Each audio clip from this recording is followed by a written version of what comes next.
Hello, everybody. I'm Zenith Rule, and welcome back to the Disney Debate, where Kat Mack and I discuss Disney products and Disney in general. So how are you doing today, Kat?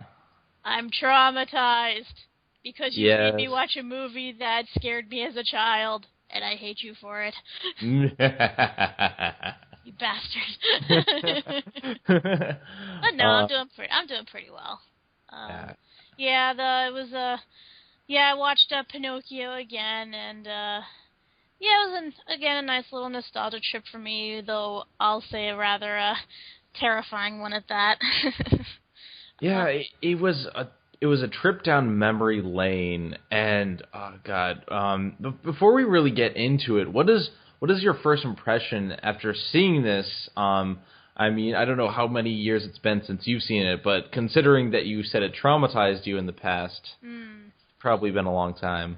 Yeah, I think the last time I watched this movie fully was it was my senior year in high school, and I went on like a spring break trip to Disney World, and I went on like the Disney cruise, and a movie they happened to be showing at the time on the cruise was Pinocchio.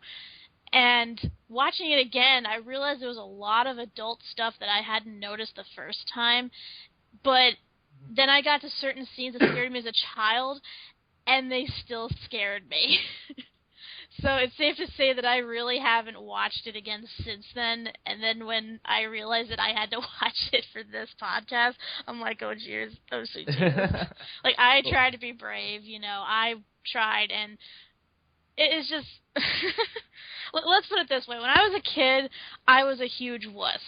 I was very sheltered in what I watched and everything, so I was always used to like the cutesy, happy ending type things. And even though Pinocchio does end on a happy note, there's like so many like dark qualities in it and like just terrifying aspects that to me as a kid was like I always was like covering my face or hiding behind the couch whenever I watched certain scenes, and I still just get that same reaction when I watch it now. Yeah, it's been a long time since I've seen Pinocchio. Actually, I think this is probably one of the films from Disney that I haven't seen too much of. I mean, I saw it once when I was a kid, but for the most part, it doesn't really get played that often. Mm. But it was very different seeing it again. I have to say, watching it again now, I love it. I love it a lot more than I did back then, and I think I like it a little bit more than Snow White looking back, because when I was seeing Snow White last week, it kind of produced a different response. Like it was a nostalgia trip, but I could see there were problems involved. Yeah. There were some problems with the simplicity of the story, but I give it that benefit of the doubt because it was based on a simple fairy tale. But at the same time, the songs were not Disney quality. Right. Yeah. Yeah, the songs in this, like, I remembers them, but in terms of like when you think of like Disney songs, you really don't think of anything from Pinocchio, maybe aside from When You Wish Upon a Star, but like that's Or about I've it. got no strings. Yeah, but you don't really hear that song too often.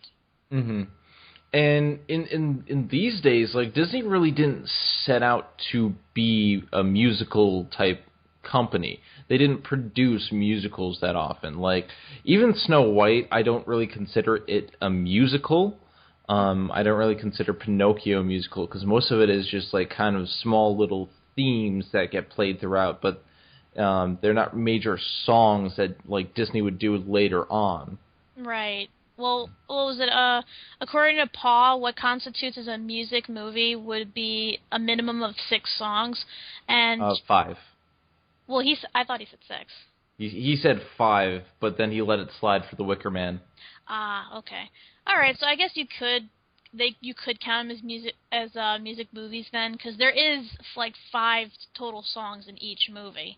hmm Like, granted, some of them aren't particularly memorable, but they're still there. And plus, always have the obligatory reprise for at least 1 or 2 songs. So. Now, before I started watching this, though, I did a little bit of research, Wikipedia research on Pinocchio, and I was surprised to see that this wasn't Disney's original idea for their second film. They wanted to do Bambi first. Yes, I remember reading about that, because Walt Disney, he read the stories for both, and he liked Bambi a lot more, wanted to do that first, but unfortunately it was rather difficult at adapting it.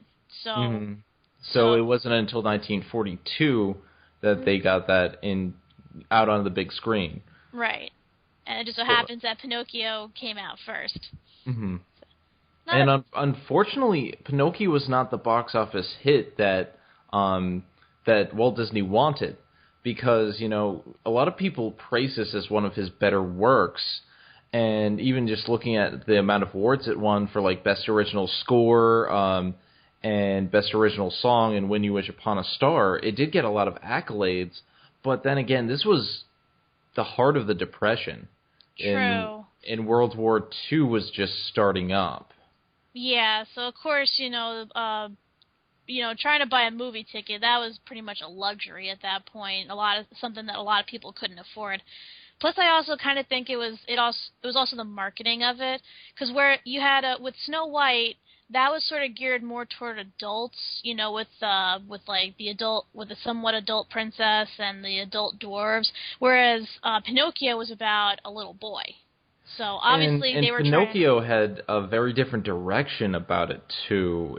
Looking at there's so many differences that I can think just from watching the two films. Whereas the main character in Snow White is supposed to be the Snow White; it's a woman. But Pinocchio is mostly it's a sausage fest, pretty much. Oh, yes, too true. I think there's only one woman in that entire movie, and that's the Blue Fairy. The Blue Fairy, and she appears only twice. Mm-hmm. And she's there. In fact, she's actually a very strong female character. If you're looking at Disney in terms of the way they view women, like she comes in and she saves everyone's ass, and she goes in and she reprimands Pinocchio for doing bad things. And she's a really strong female character. Well, that I'd have to kind of disagree about.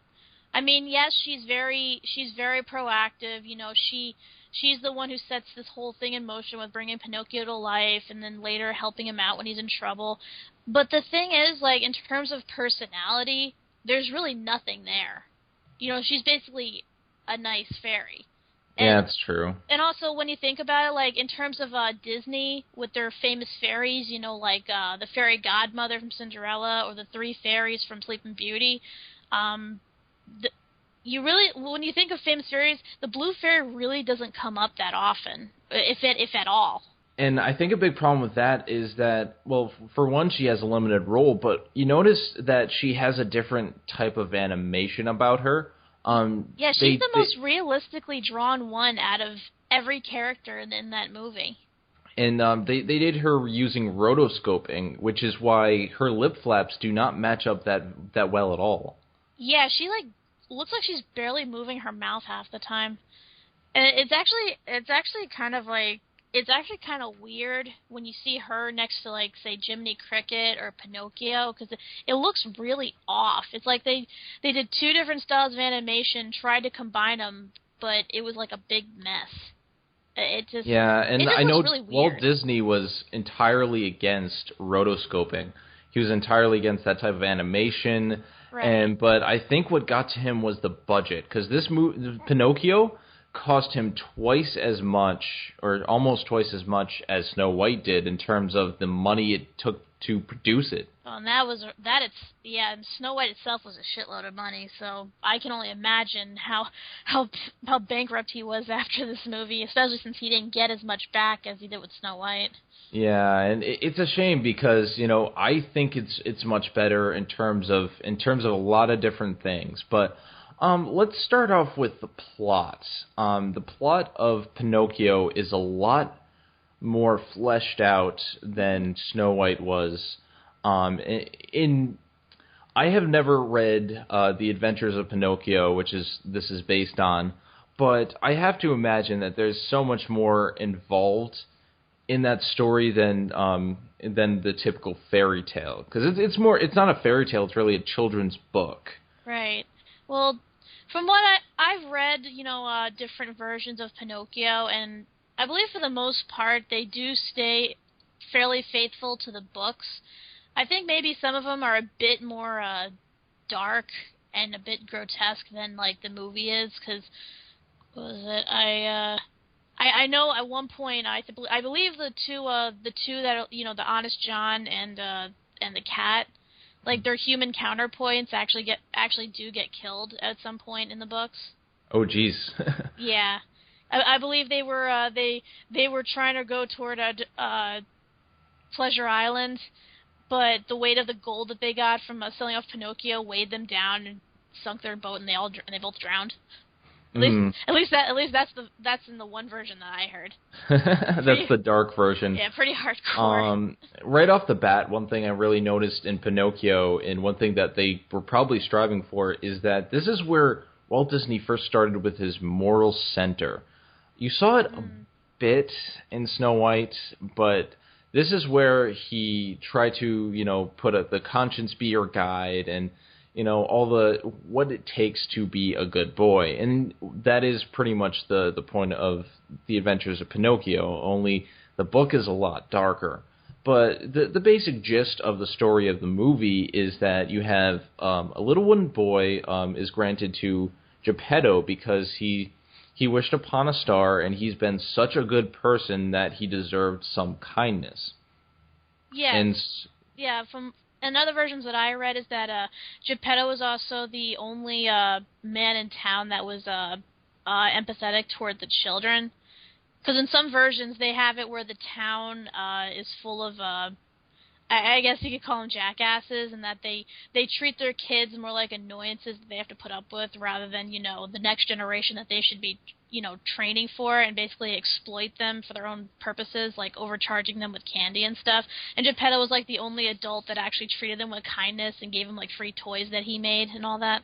Mm-hmm. And he makes some really cool products. One thing I really loved about the design of the film is just like, is this set in Switzerland or Holland? No, it's in Italy actually. It's in Italy? Oh, because it does seem a little bit different. But I just like the craftsmanship of it, of everything, all the little wooden toys that they made. I thought that was really awesome. But it was incredible. Like that was one thing that I noticed when I rewatched it again, is just how creative that they were with the clocks and the music boxes that Geppetto made. Like I noticed when I was little, but I hadn't like truly appreciated the designs like until I rewatched it today, and they really went all out. Like definitely. And I mean, this film has been praised for its effects animation, and that's really good. But the animation of every little object in here, just from Geppetto's toys to the little movements of Figaro the cat, are just amazing, because in Snow White you could tell they were trying their hand on animating a bunch of things at the same time, but sometimes they were a little bit off. They weren't entirely like completely realistic. And here everything feels natural, which is why when you go to the Blue Fairy and it's a different style of animation, it's so jarring. Yeah, and here's the thing, when my old version of Pinocchio, like I had the old VHS, and it was really old and thus wearing out. Here's the funny thing, after a while, I remember that the scene where the Blue Fairy shows up, the tape got so worn out that she basically blended in with the light, and all I could make out was her eyes and her mouth. And there's like a very faded outline of her body, but she basically just blended into the very bright background, and that's all I ever saw of her. But I do have to admit, like the effects shots, like when she transforms clothing and stuff like that, for the time, that is very good animation. There's also certain scenes where they go underwater, and you get like a certain pastel kind of look to things. Yeah, I thought the water scene looked pretty cool. And when you're shown things from the fish's perspective, when he's looking through the bowl, like, the effect shots are very good. But I think what the animation does the best in this is making everything seem human, from Jiminy Cricket to Honest John to everyone walking around. It's very good animation. Oh yeah, in terms of them being anthropomorphic, they definitely do a good job with that. I believe this is like the first Disney film where they actually showed anthropomorphic beings. Yep, they showed Jiminy Cricket, which originally the guy who was promoted to lead animator for Jiminy Cricket was on Snow White, and he was getting fed up because the scene that he kept having to animate and reanimate was cut from Snow White. Yeah, I remember reading about that. And so he was promoted to Jiminy Cricket, and so he was given full license on what to do for that. Except they wanted to make him look less like a cricket and more relatable for everyone. So basically, he's a cricket in name only. More like a cutesy. Mm-hmm. They wanted to make it more human and more relatable. That's definitely true, because really, if he hadn't said his last name was Cricket, you definitely can't tell that he is one. Aside from the fact that he's a very light shaded green. That's about it. He doesn't have the legs. He actually has feet. He actually has hands. And for the most part, for everyone else, you can tell that Figaro is a cat, because Figaro behaves exactly the way a cat would. You can tell. Yeah, Figaro's adorable. I always wanted a cat just like him and name him Figaro. And the fish behaves somewhat like a fish with more intelligence. Oh, Cleo's adorable. And she's got to be the most beautifully animated fish that I've ever seen.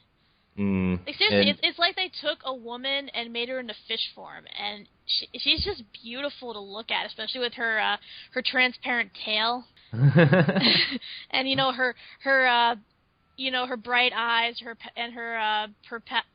puffy lips and all that. She's just beautiful, absolutely beautiful. I want a fish like that, and I want to play with my fish the way they do. Yeah, I want a fish that allows me to rub their stomach and play around with them. My fish always die. And then I like the way Honest John and Gideon is his name? Yes, his name's Gideon. Gideon are animated. And Gideon is basically dopey. Yes, he also has Silent Bob syndrome. The story behind that, as I read, was Mel Blanc, the guy from Warner Brothers, or from voice of many Looney Tunes characters, was hired on to be the voice of Gideon, and they're just well, Dopey's really popular. We'll make him silent, and the only thing that they kept was 3 hiccups. That's it. That's such a waste. I mean, I bet they paid him. I mean, you can imagine, but I don't know. Yeah, but it's such a waste, because Mel Blanc is just so talented, and to have a name like him being in a Disney movie would have probably gotten them more bucks. It just sucks that they decided to make him a mute, and it didn't even really work for him. I mean, what do you really remember about Gideon other than the fact that he was a cat and he didn't speak? He was funny, but I don't think he was Dopey style funny. No, definitely he was not Dopey at all. You ask people, oh, you remember that cat in Pinocchio? And they're like, oh, yeah, I think so. Figaro? What? Yeah. But one thing I did really notice about this film was how much better the voice acting talent was. For Jiminy Cricket, they got the guy from Singing in the Rain. They got a famous voice actor. They got another child voice actor to do Pinocchio, and I don't remember who Geppetto was, but they got a really good voice cast. Mm-hmm. And you don't get the sound problems that you see in Snow White, where you could tell some of it seemed like it was produced off-set or off-soundstage. Right, definitely. And it's cool, some of them did accents, and they actually really fit their character. I really like that. Like Stromboli. Oh, Stromboli. the epitome of the Italian stereotype. But he's just so fun. I mean, his whole act, some people would be like, oh, look, there's a stereotype, and there's a French stereotype, and then there's a Russian stereotype in this marionettes. But then I think about it, and I'm just like, well, that's kind of the way a puppet show would go. If you go anywhere in that time, people would be like, oh, here, have a funny little parody of or a stereotype, and people would laugh at that. Definitely, and when I was over in Italy, I actually watched a genuine marionette show, and they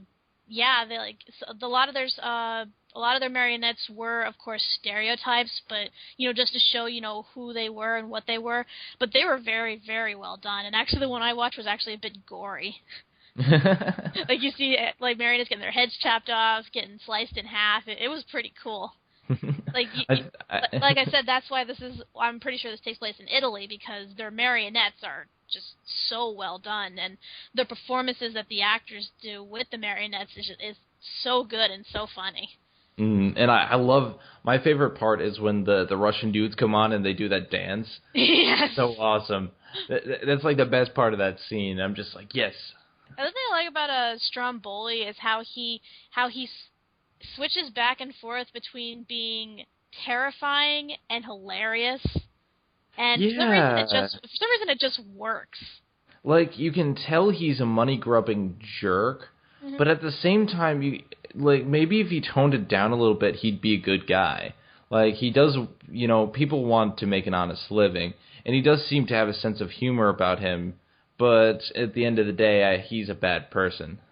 Pretty much. I mean, well, he's not like, one of those carny folks where, they take freaks and then just put them in, like, a show, and then, treat them bad, because his whole shtick is, with marionettes. And, of course, aside from Pinocchio, marionettes aren't alive.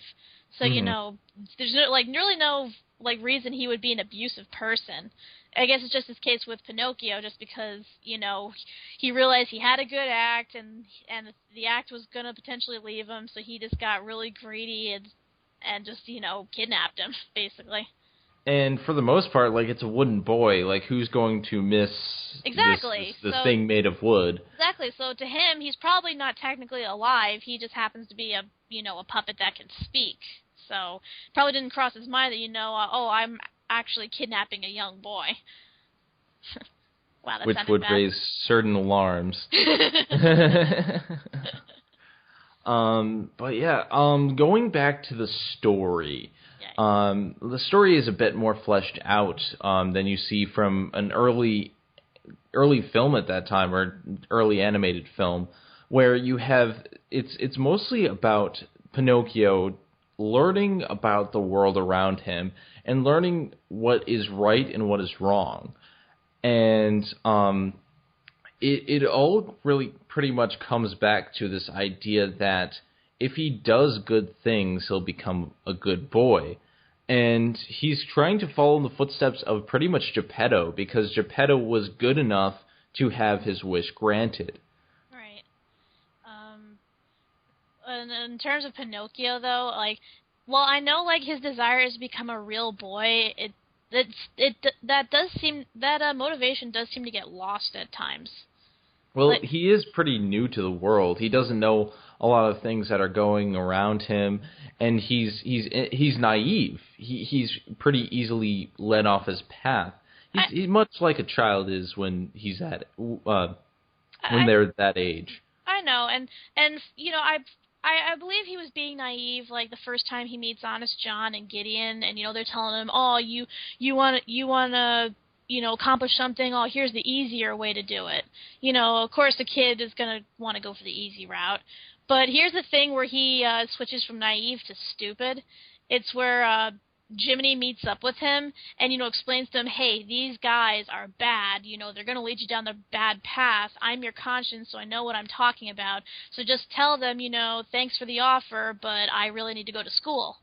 He has all these instructions spelled out for him. Then he goes back to the guys, and what is the only thing he says? Bye, Jiminy. Yeah. He doesn't even make the attempt to try to, take Jiminy's advice and go to school. No, he's just yep, screw you. You don't know what you're talking about. But then again, it could be, a kid hearing it from his parents, and he's like, "Oh, you're a square. I'm gonna do what these other people say." True, but I mean, up up before that point, Pinocchio seemed like the type who would pretty much do whatever he was told. But And then again, that could hold true for everyone. Maybe he follows what everyone tells him to do. yeah, but I mean, still, you have your conscience telling you to do this, and then when two guys mention, okay, let's continue forth, and then you're just like, okay. I mean, come on. That Yeah, it was a little bit forced, but I don't think it was too bad. I mean, I've seen some really gullible or really stupid people in my time, so I mean, for the most part, I think Pinocchio is characterized as innocent and naive and trying to do the right thing. At least maybe in the second half he gets better at it. Like, he definitely learns from his mistake with Stromboli. right. He learns his mistake from Stromboli. He learns his mistake having gone through that horrifying experience on Pleasure Island. And And even like before he was going to Pleasure Island, like he kept trying to tell them that no, I'm going home or I'm going to school, and they wouldn't listen to him. They kept like whisking him away. right. But here's the thing, though. Like, when they do put him on that carriage, he could have, like, jumped off or something, but he pretty much just goes with the flow and then does whatever that one kid, Lampwick, tells him to do. And it's not until he actually starts becoming a donkey that he realizes, oh shit, I'm not supposed to be doing this. And I mean, there are two major scenes in this movie that pretty much sum up what not to do. First of all, when he's lying and his nose grows longer. Mm.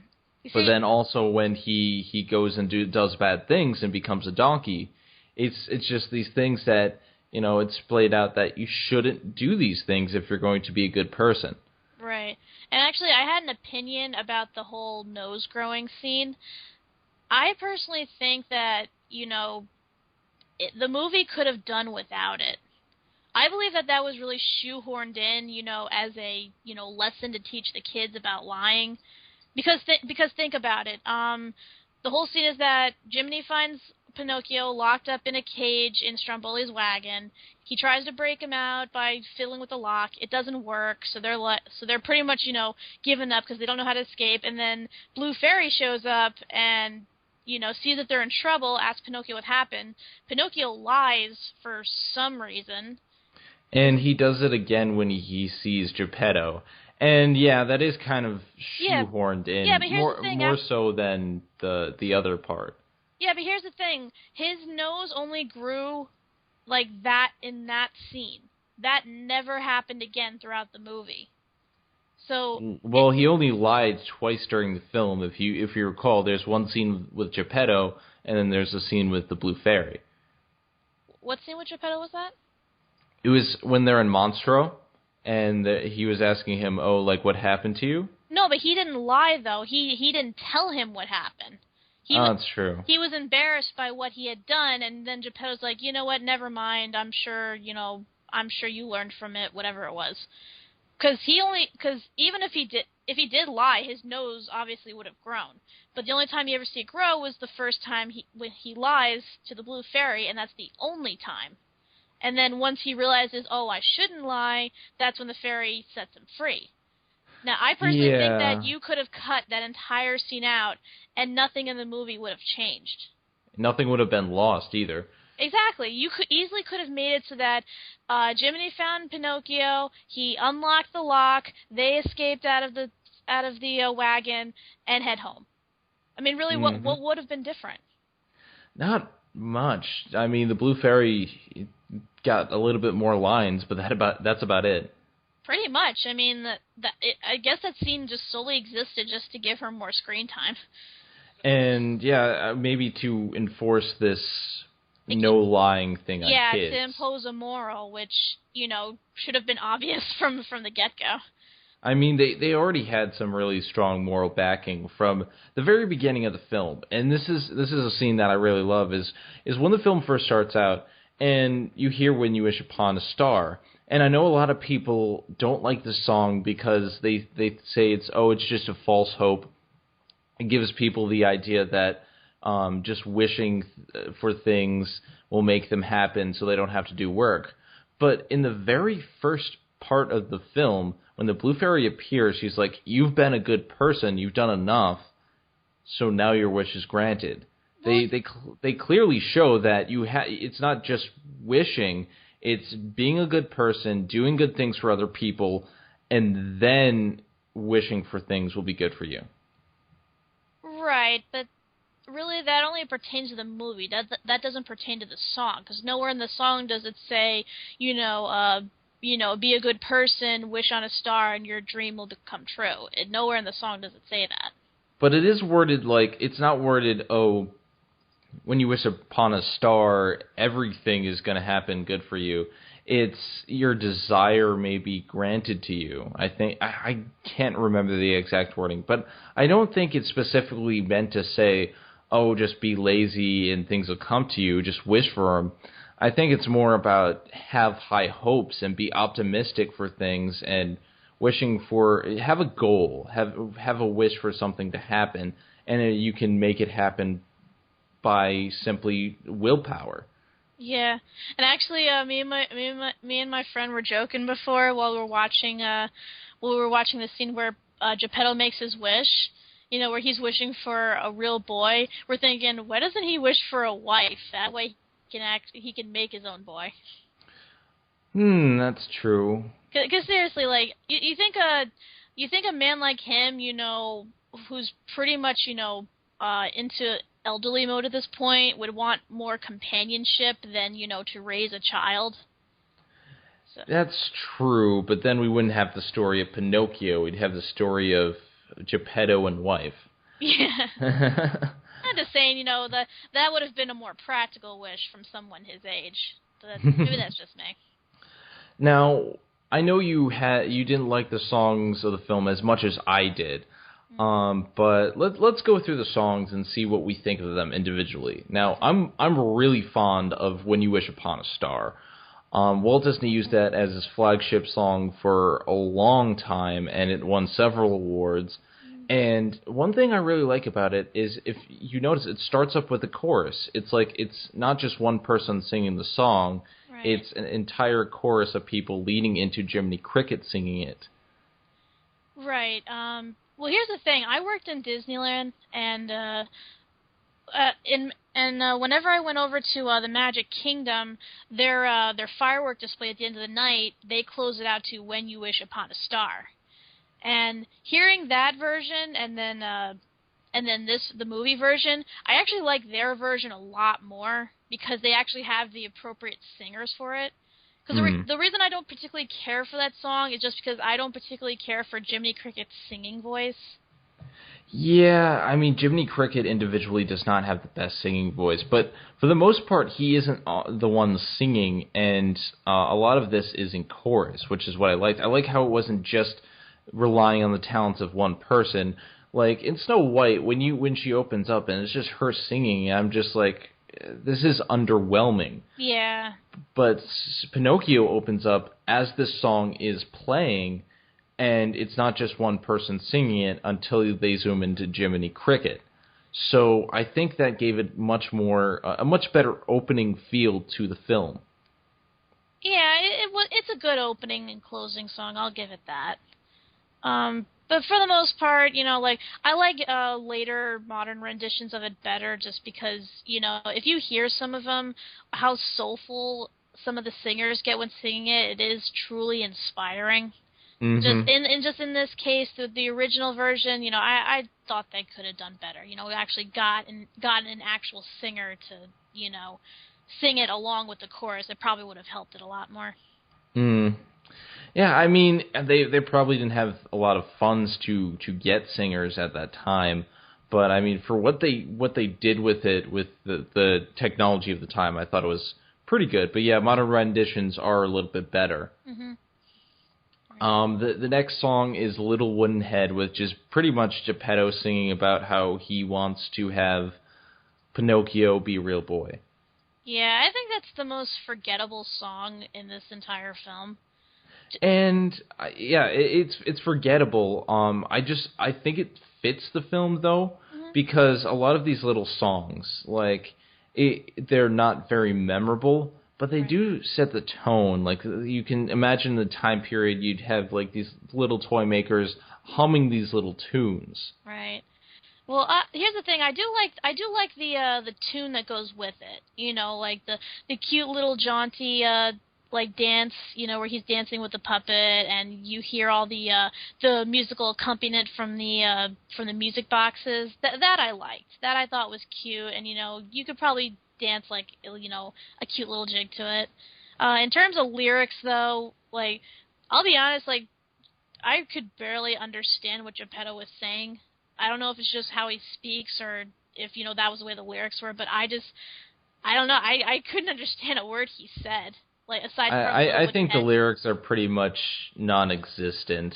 I mean, it's mostly him humming the tune or something like that. But yeah. Like I said, it's not the best song in the film. It's probably the most forgettable. I like how it set the mood for the scene it was in.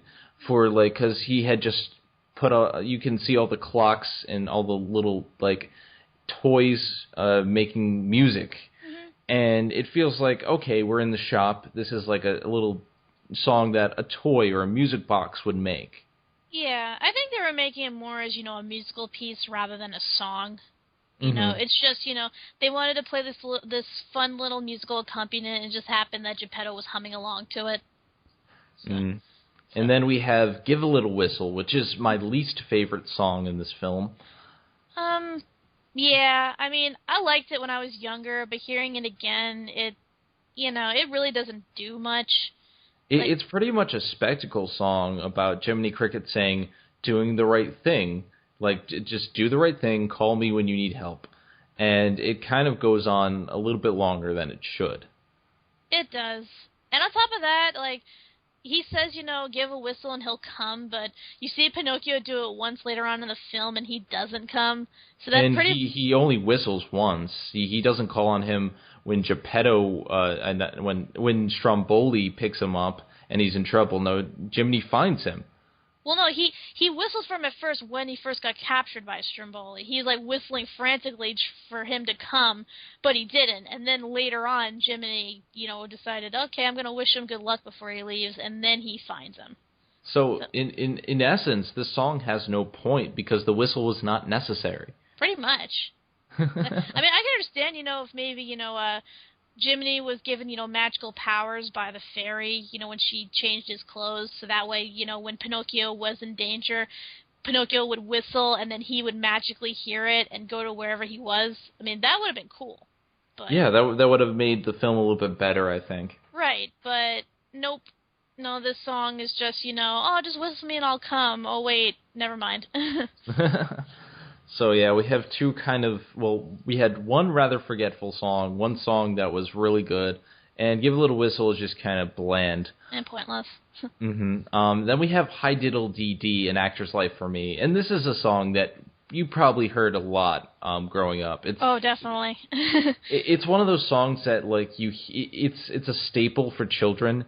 And so I enjoy it. I think it's a fun little jaunty song, and it gets you happy. There's not too much to it, but it's one of those songs when you're feeling happy and you're just singing about how happy you are.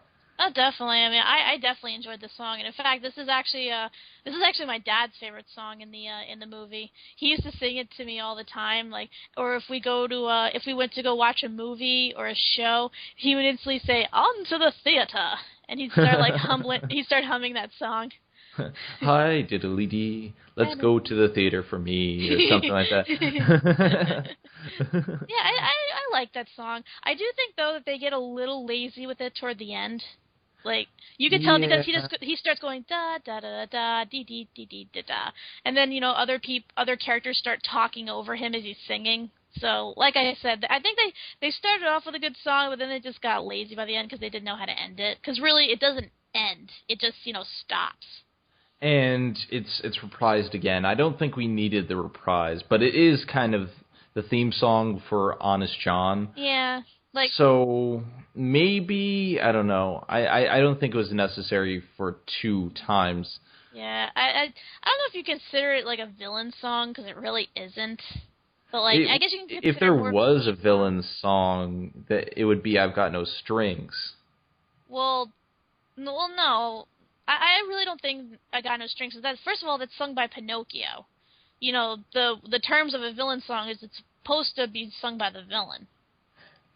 But that's the only song I can think of that's sung during a villainous act. There's no songs taking place in Pleasure Island, and this is the only song that happens during Stromboli's scene. Yeah, but you don't know he's a bad guy at that point. You just know that, you know, he's a traveling entertainer, and, you know, he's basically directing Pinocchio through a scene, you know. True. So, yeah, there really is no villain song for this movie. Right. And like I said, Hi Diddly Dee, like, yes, it's sung by a villain, but it really isn't a villain song. It's just about having fun and, you know, saying how good being an actor is. And for the most part, like, being an actor is fun, and it shouldn't be frowned upon, so... Exactly. I mean, I guess it was back then because, you know, it was considered, you know, an easy way out, you know, forego your education, just, you know, join the circus, join the theater, stuff like that. But if you look at, you know, what it takes to be an actor nowadays, it is very, very hard. And a lot of people do not make it. Yeah, it is not a choice to be made lightly. So I guess, you know, this was like a little reference, you know, acting back in the day. You know, back before there were standards. Because this was, you know, the start of when movies were becoming big. So basically anyone who was willing to be in front of a camera was hired. And you would get paid. I mean, you went there, you got time, you got paid. Yeah, it was a job. It wasn't really a passion or a profession. And then we have the last, like, real song in Pinocchio is I've Got No Strings. And I think this is the other memorable song of the film. When You Wish Upon a Star is the flagship song of the film itself, but I've Got No Strings is probably the most fun. Definitely. Yeah, because you get to see... Because I believe this is the only song that Pinocchio has, because I know he sings in Give a Little Whistle, but that was more of Jiminy's song than his. And this one, it's just Pinocchio, and, you know, he's basically saying, you know, how, you know, he's not a conventional puppet, and he doesn't let that stop him. And it's also, I think it's also kind of a callback to When You Wish Upon a Star, where if you think about it, what he's saying, like, I've got no strings to hold me down, he's just saying, well, I'm not going to let, you know, bad things hold me down. I'm going to live life the way I want to. Which is kind of a contradiction when you think about it. It is kind of a contradiction, and it is kind of a contradiction to the message that they're trying to portray in morality. But Pinocchio at that time was just like, oh, I'm just going to live life the way I want to. I'm not going to be held down by the strings of morality, and you see where that gets him. Yeah. So I guess, you know, this is sort of a pre-lesson type song. So, I mean, in all honesty, I don't think it does say anything too deep. But it's a nice, fun little song, and it's the performance with all the marionettes, and it's just a lot of fun. I gotta say, those are some very sexy marionettes that he danced with, especially the Spanish dancers. Yeah, did you see the boobs on them and the extensive lady underwear? And the legs. Oh, and the legs, yes. Ooh la la. But yeah, so we've talked about the songs for a little bit. Now, what do you think of the characters? What do you think personally of Pinocchio? Let's start off with Pinocchio. I like Pinocchio. He's definitely someone that, you know, kids can identify with, in terms of, you know, being young and innocent and just wanting to have fun. He definitely is a bit too naive, you know, a bit, you know, too empty-headed, you know, doesn't think ahead and all that. But then again, that could just be the result of everyone around him. Because he does kind of get shoved around a lot and put into situations that, you know, he usually doesn't want to be in, but he just, like, goes with it. So you could definitely say he's very patient. See, the thing I like about him is like I've said in a previous podcast, I'm not a fan of child actors. And either they make them too smart, they make them too unrelatable, or they just are annoying. And Pinocchio is the exact perfect child actor. It's the kind that you want to have. he acts like a normal, innocent child, and he's fun to watch. Like, you want to see him go around, and you want to see what happens to him. And he's very likable and relatable in how innocent and naive he is. I mean, I'm sure any kid can relate to him and can be like, oh, that's me. I gotta say though, I believe he's being told that, to be a real boy, he has to be, prove himself, good, unselfish, and true, and all that. But when you think about it, that's really not what a young boy is. That's true. Yeah, because little boys, they are selfish. They're selfish. They're petty. They're rough. They're emotional. They're untruthful. Yeah, they're imperfect. That's what little boys are, and to a degree, he sort of already fits that.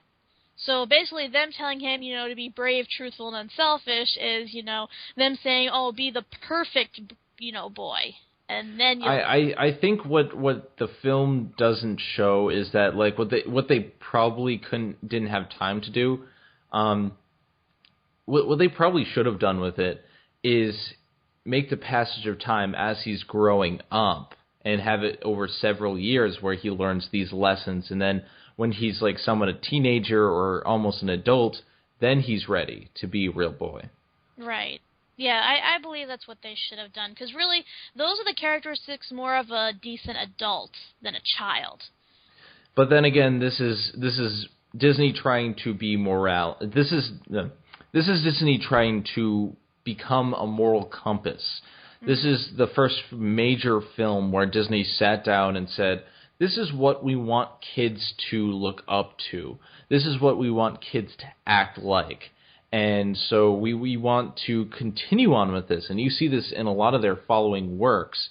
Maybe not, Fantasia or something like that, but like a lot of the Cinderella and stuff like that, you definitely do see a somewhat moral aspect to it. Yeah, definitely.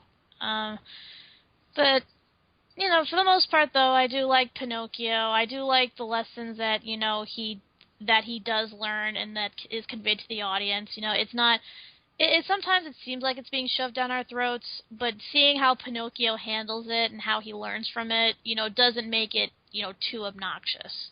Mm-hmm. I think Pinocchio is just the right blend of not too innocent, not too naive, but he's like right in the middle, and he's very compelling, especially when he personally saves Geppetto's life.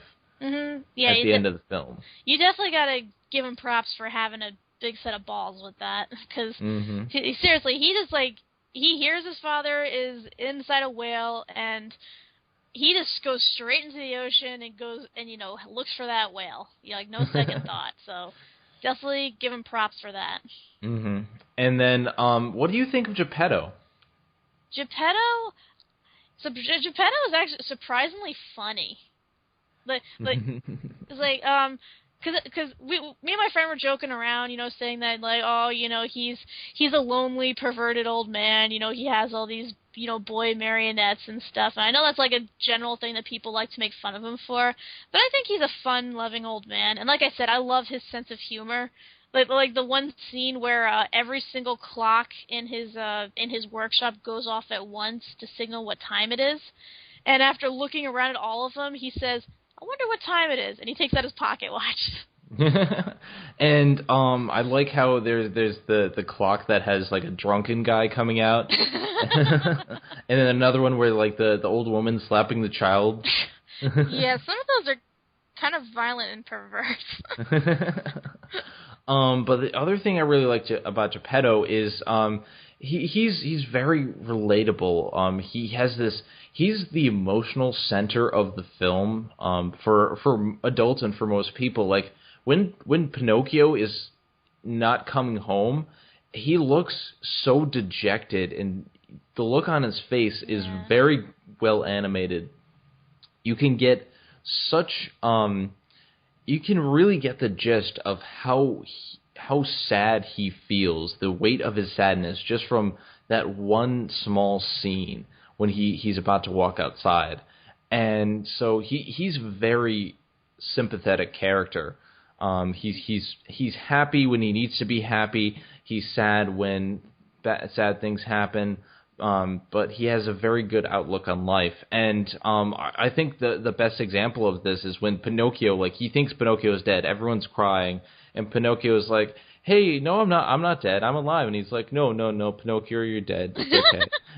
Like I said, that humor, I just love it. But I will say one thing about Geppetto, he's not very bright. Yeah, he should have walked Pinocchio to school. Yeah, because seriously, this is the kid's first day of life. You think that, he'd teach him, like, the basic stuff, how to dress himself, how to eat, all that, stuff that requires a person to function, like, in a normal life. But no, his first day, instead of spending time with his son, teaching him, what he needs to know to live among normal people, no, he just sticks an apple in his hand, gives him a backpack, and says, "Okay, I'll go that way. School's like a few yards away, and then I'll see you at the end of the day." I mean, really? Yeah, he's kind of simple-minded. I wouldn't say he's completely stupid, but he is a little bit simple-minded. True. And another example is when he goes off to look for Pinocchio, he takes the cat and the goldfish with him. I mean, I know, like, his intention probably was that so they, don't starve while he's away, but a cat and a goldfish is kind of, a burden to have when you're traveling, because they're not very good pets to travel with. And on top of that, why was he going out in the ocean? I mean, I don't know. And another thing I don't understand is, how did the goldfish and the cat survive when Monstro attacked? I will never figure that out. And the goldfish is still in the bowl. I know, and it didn't die from inhaling the salt water. That's a tough little fish. Yeah, but I mean, it doesn't make a lot of sense, but I think it's more for emotional response, and it definitely does get that out of me. I think, for the most part, I really like Geppetto and how he makes me feel emotionally in this film. Agreed. He's a nice old man. And funny. And not very funny. And I think, for the most part, that those are the only two main characters really worth noting. Oh, Jiminy Cricket. Well, yeah, there's Jiminy Cricket, but I don't know. I'm with the nostalgia critic on this one. I don't really like him. I didn't think he was that funny. Yeah, he's basically a Mickey clone, in my opinion. He's like Mickey Mouse in that, he really doesn't have that much of a personality beyond being, the good role model. And he tries to make some jokes, like, at several points in the film, and they're not funny. Yeah, they're not. I mean, I know he attempts, he attempts to be funny. He attempts to, there are times where they show him to be, have a, strong attraction toward women, but it doesn't fit. Yeah. But, yeah, so Jiminy Cricket's alright. If you like him, he's conscious and whatever. He's nice, but I don't think he should have been a major part of the film. Yeah. Beyond what he is. So, I mean, your mileage may vary, but I'm not very fond of him. What do you think of the side characters, though? Well, I believe all the side characters from this point on, aside from the two pets, are basically villains. Pretty much. Yeah, because you had Stromboli, who we discussed. He is like sort of the fat Italian stereotype who sprouts out, made-up Italian words when he's pissed off or whatever. Baba-da-boopy? Baba-da-baba-da-baba-da-baba. Peter, you can't speak Italian just because you have a mustache. Pretty much. Aside from him, like I said, he kind of walks that fine line between being hilarious and terrifying.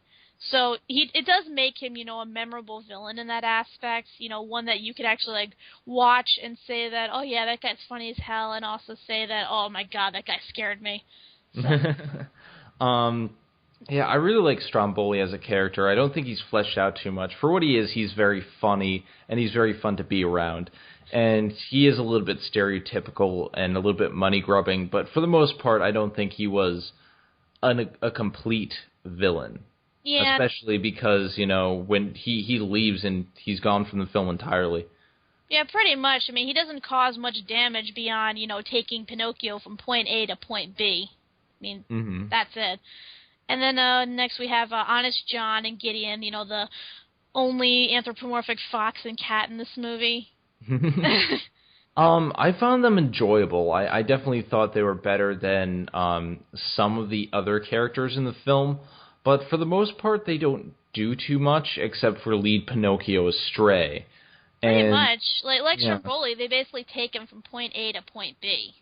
And for those two characters, for Stromboli and the two anthropomorphic animals, they're pretty much there to be fun and funny and just kind of a distraction for a few minutes. Yeah, and then we get to the real evil villain in this movie. Oh God, that guy.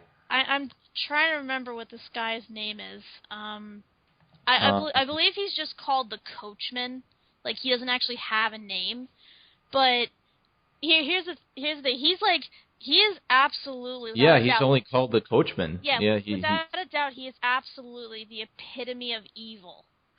Yes, and there's one point when Honest John and Gideon are with him, and he's like, oh, I'm going to give you some gold. And he's like, they never come back as boys. And he morphs into the devil.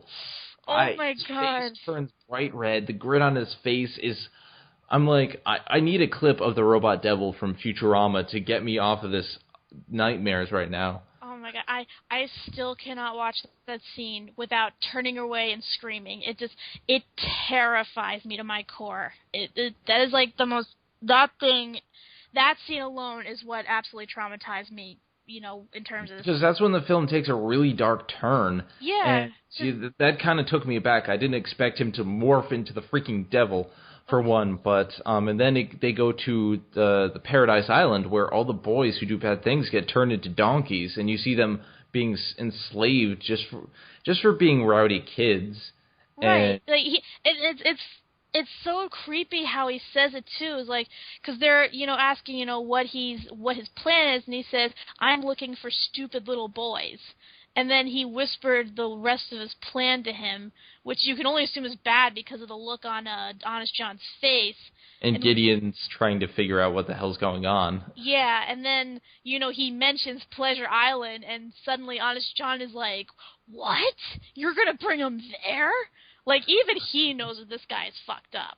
Yeah, and I think that's the last we really see of Honest John and Gideon, and they're like, you can tell they got out as fast as they could. I don't blame them, because even them, like, with their con-arting abilities, was afraid of the law intervening on this.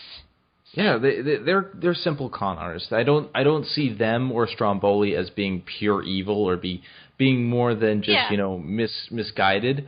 For the most part, Gideon and Stromboli aren't like purely evil. They're mostly just either misunderstood or misguided.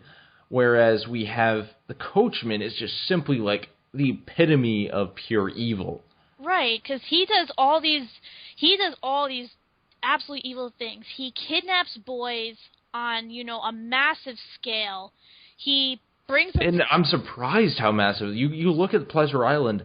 There are thousands or hundreds of thousands of kids there, and I'm just like, how do parents not notice this? Yeah, like you even see him with his wagon, and it's overflowing with kids. Like, how does nobody notice this? A creepy old man with a wagon full of boys. A fat, creepy old man is my point. It's so diabolical, and that second act third act actually. Yeah, it's completely dark, completely completely like the bad guy is winning in this. That's what it is. And actually, and honestly, like really nothing good happens out of Pleasure Island. Pinocchio escapes, but we see a character get turned into a donkey, and he doesn't change back. That scene was terrifying. Absolutely terrifying. Like the music, the guy slowly, losing his voice and, his appendages becoming more donkey-like. That scene just sent shivers up my spine. Mm-hmm. And, that's where the film was just like, yeah, we're going into serious mode. And then we transition from that to Monstro, which is another terrifying point for kids and everyone. And me. Oh my god, that whale. He is a whale of a whale, let me tell you. Oh my and god. honestly, like when you first see him, he isn't that scary, but when he's sneezing, that moment where like smoke is bellowing from his mouth, and then he starts like attacking, that is scary. That is horrifying, because like you can tell that they use different animation with the whale as well, because just by how lifelike they made him, and just how scary they made him too. It's like, because I know whales like back in the day were demonized, especially in terms of Moby Dick and all that, because they're such huge creatures and can easily like swallow any human or thing that comes in their path. Even though they only eat plankton. True. But the way that they made this whale was just, it's like a demon straight out of hell. It's like the Cthulhu, opening up. To the last I grapple with thee. Right. And actually, I drew a pretty interesting comparison, both with Monstro and the Coachman in Pleasure Island. When you think about it, the Coachman is sort of like the guy who takes souls when they die down the river Styx to hell. Mm-hmm. And Pleasure Island is basically hell, where, you give in to temptations and are then punished for it. And then if you try to escape, you get caught by the demon creature who guards the gates to it. And seriously, like, you see the shot in the film where they close the gates, and these people aren't shown. They're just in shadow, and they're like shadowy demon people. They're cloaks. Yeah,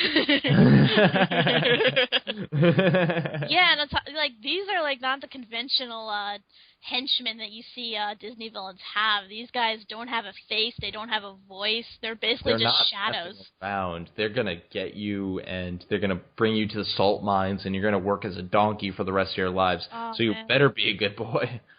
Oof, my God, sends shiver up my spine. But yeah, back to Monstro. Like I said, like that was one of the big scenes that I was not looking forward to when rewatching this, because like Monstro, like I won't lie, he's definitely very well animated. He's the scary whale that everyone pictures in their nightmares growing up, before they learn about what whales are truly like. But Monstro is like, oh god. But it just you can tell that I'm frazzled just talking about this, especially the scene where he's chasing them. Like, this thing has a thirst for blood. And he only gets stopped when he hits, like, a giant rock wall, and even he tries to smash through it. Yeah, it's just, I just remember when I was little waking up from nightmares where, I would end up in the middle of the ocean, and I would end up getting, chased. It was either by Monstro or Jaws. Those were like the big two that always ended up chasing me in a dream that involved water. But yeah, that's pretty much all the characters, all the main inside characters. So overall, what did you think of the film after watching it again and after talking about it for about an hour now? I will definitely say it is well done. It learned from the mistakes and adapted itself from Snow White. It took more of a risk. It showed characters doing more realistic things like, drinking and smoking. It tackled real life, issues from, done by bad people, such as like kidnapping and child trafficking and all that. Mm-hmm. And it had, a strong moral to it as well. Be a good person, don't lie, don't believe what, strangers tell you, stuff like that. So I definitely believe, it is a good film. It's definitely a terrifying film, from a young kid's perspective, but a good film in all. Yeah, I definitely agree. I think it learned from the mistakes that Snow White had, and I think with the push for actors being much more famous, much more well-trained, the push to doing everything a little bit differently, This was a much more geared toward young kids or maybe for just men in general. And I think it did a really good job of what it set out to do with setting out a moral message for kids. And the story is much more fleshed out. The animation is, well, Snow White was very good, very well animated. I think Pinocchio does a great job for effects, obviously, but also in just the way each individual character is animated. They took a lot more attention to each detail instead of just trying to put a lot on the screen. Snow White did a lot of animals at once on the screen, so you didn't have to pay attention to each individual one. But this one definitely, they get the animation a little bit better, I think, especially in terms of people. Oh, most definitely. You could tell that they were on their way to improving, they were on their way to advancing, and, that this was the start of, a promising future for Disney Studios. Mm-hmm. I mean, it's the second film they produced, and you can see in the timeline, Snow White was December of 1937. Pinocchio was about 1940 in February, so it was about 3 years later. But then they immediately did Fantasia November of that very year. Yeah, well, Fantasia, they definitely had its animated bits, but they also had real-life bits to go with it as well. So, it wasn't a completely animated film. And you see a lot of the stuff coming in the 1940s. It's either you have a few straight animated pictures, but a lot of these are animated pictures with real people. Fantasia, the Reluctant Dragon, the Three Caballeros, and stuff like that. These were a lot of animated mixed with real life. Well, it was the 40s, and the war was going on, and, money was finally getting pumped back into the economy. So, of course, Disney, while he did, try making his war cartoons at the time, at the same time, he realized, hey, I'm actually getting money now, I could do more projects. And so we got a good list of stuff coming up, actually, that are done in the 40s. And like you said, next one we're doing is Fantasia. Yay! It's the best acid trip that Disney ever did. So yeah, overall I will say that I think we can agree that Pinocchio was a very good step up for Disney. But next week we're going to be talking about Fantasia, and Fantasia is considered Disney's masterpiece. Definitely. Fantasia has some really amazing sequences, like Night on Bald Mountain, and where Chernabog was first introduced. For those of you who don't know the devil's name, but yeah, I really love that film. Well, I played Kingdom Hearts, and he was called Chernabog, so yeah, he was an underwhelmed villain, though. I think they could have done more with him. They could have, but he had a huge health bar. Oh yes, I remember well. But yeah, so we have been going on for a while. I had a lot of fun today talking about the traumatic childhood memories. You would, you sadistic bastard. But yeah, we're going to go to Disney's masterpiece next week. Thank you guys for watching the Disney debate. If you guys have any comments, suggestions, or criticisms, or anything else for the show, please leave them at zenithrule.blip.tv in the comments thread. Or you can follow us at twitter.com/zenithrule or twitter.com/EphraimTRabbit. And so I am Zenithrule, and this is my good friend, Cat Mac. A.K.A. Ephraim T. Rabbit. Also known as Ephraim T. Rabbit. Yes.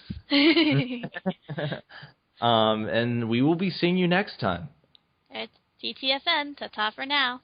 Thank you for watching The Media Meltdown. Don't forget to like, comment, and subscribe for more awesome videos. And if you like what you see, show your support on the Patreon page at patreon.com/Media Meltdown. See you all next time on The Media Meltdown.